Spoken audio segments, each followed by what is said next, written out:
I know that you love plank. I know you do. I know that you love the challenge. I know that you love the intensity and the energy behind a plank. But the truth is that plank isn't going to be an exercise that's suitable for everybody at all times. So what you might like to do is have some options in your repertoire so that you can move it back a step, take it forwards a step, play with it, and find a version that suits you on that particular day. Remember that plank isn't the destination. It's all about the journey. It's about creating the strength for plank and the control for plank. So I want to give you some options of ways that you can build up those muscles so that you can get to that end point really safely. So join me on hands and knees. When you're ready, we're going to come into a cat position. 4-point kneeling to start here. Now, shoulders are going to pull back, and the reason we start with cat is because it gives us everything we need for plank. Shoulders are going to pull away from the ears, press the floor away like you've got hot molten lava underneath you. You're really kind of pushing away from it. Not so much that you round into the upper back, you don't want those shoulders to come forwards, but just so much that you feel like you're pushing up away from the ground. Strong arms. Make sure those elbows can still wiggle. And that's a really good sign that you're engaged in your lats here and you're not overworking in your traps. Don't lock out those elbows. Just push the floor away, but keep that wriggle space. And then start in this flat back and think of pulling your belly button up to your spine.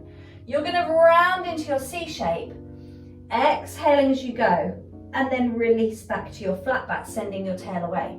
Now the beauty of cat is it gives you that shoulder control. You're moving the spine, but you're maintaining a really good stability through those shoulders, a real softness through the elbows, but you're also really picking up through the belly.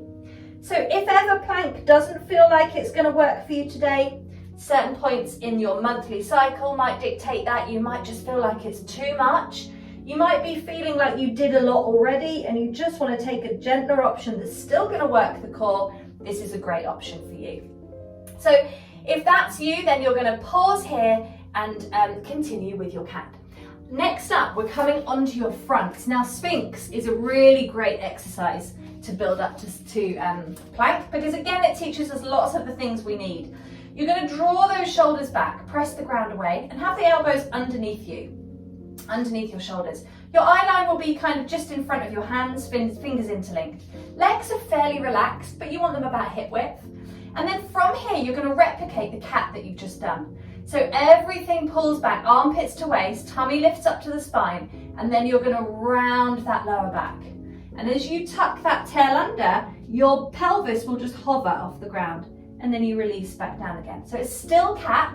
You're still moving with that same intention of tucking the tail, pulling the hips up towards your ribs, rounding through the spine, and releasing back down again. Let's take that just a couple more times. Now you may come up onto your middle of your thigh. You might even come a little bit higher than that, but remember that the height isn't the focus. The tuck is the focus. The rounding is the focus. The scooping is the focus. Think of your belly button pulling up through your spine and up to the ceiling. Let your head and neck go with you. Remember, that's part of your spine. So if you're moving the lower back, the upper back is going to follow. Rounding and releasing back, making sure those shoulders stay back. Now you could, if you were in a plank mood, you could come into your Sphinx and hold. Now the tremor of truth really exists in Sphinx, that it should be fairly shaky, a bit juddery. You should feel like you have to work hard and keep pulling that belly up, keep reiterating that tuck, reorganizing the body, and then you can release down. So you can hold that for as long as you wanted to. Coming up onto hands and knees, I'm going to show you now your front support, which is maybe your next option. You're going to draw the shoulders back. Now I like to imagine that we're on a surfboard or something similar, something a bit wobbly. You've got to really pull the belly button to the spine.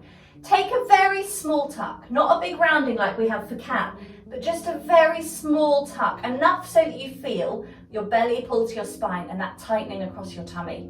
Then take a leg back. Now don't lose that little small tuck. That's there for a reason. You're not going to change your position, you're just going to slide the other leg out too. Now this is a great option if you want something that's more challenging. There's loads of variations you can do here, but you want the same focus. Soft through the elbows, armpits pulling back, Press the ground away. Little tuck at the tail and breathe. Reach the heels and the crown of the head in opposite directions. Bring a knee in, join it with your other knee and rest there. Take a little moment to release your wrists. Finally, we're going to come down to plank and I'm going to show you a variation on your knees. So normal plank on the mat here, you may just prefer to do it on your knees, and that's a bit like Sphinx. So we would draw those shoulders back, you would tuck your tail round your spine, find that cat shape, but just lift up to your knees. Don't think of lifting high because your bottom will go up. You want to keep thinking about that tuck, but you just take that tuck a bit further. Try not to let the head hang, draw the shoulders back, and you could just hold this on knees. And this is challenging, really challenging, if it's done right.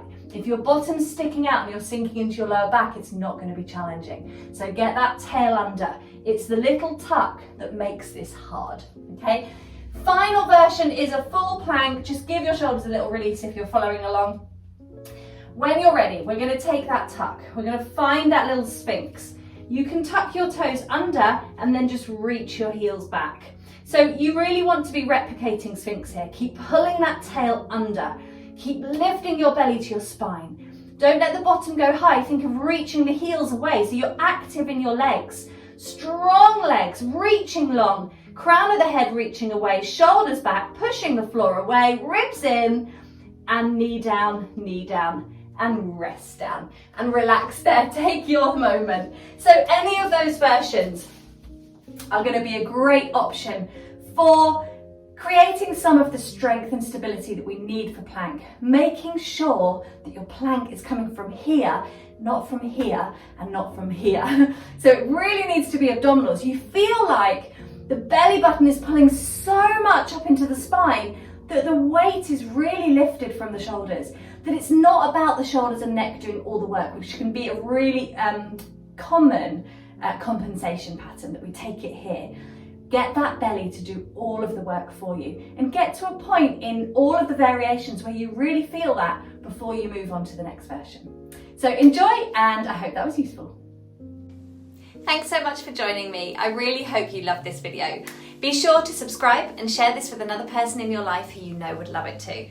And if you'd like to know more about Mind Body Meno and how we can support you through menopause with tailored movement, expert advice and a community of women just like you, then click the link below in the comments.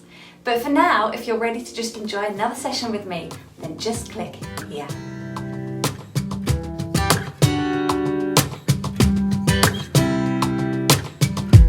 Thanks so much for joining me. I really hope you loved this video. Be sure to subscribe and share this with another person in your life who you know would love it too. And if you'd like to know more about Mind Body Meno and how we can support you through menopause with tailored movement, expert advice and a community of women just like you, then click the link below in the comments. But for now, if you're ready to just enjoy another session with me, then just click here.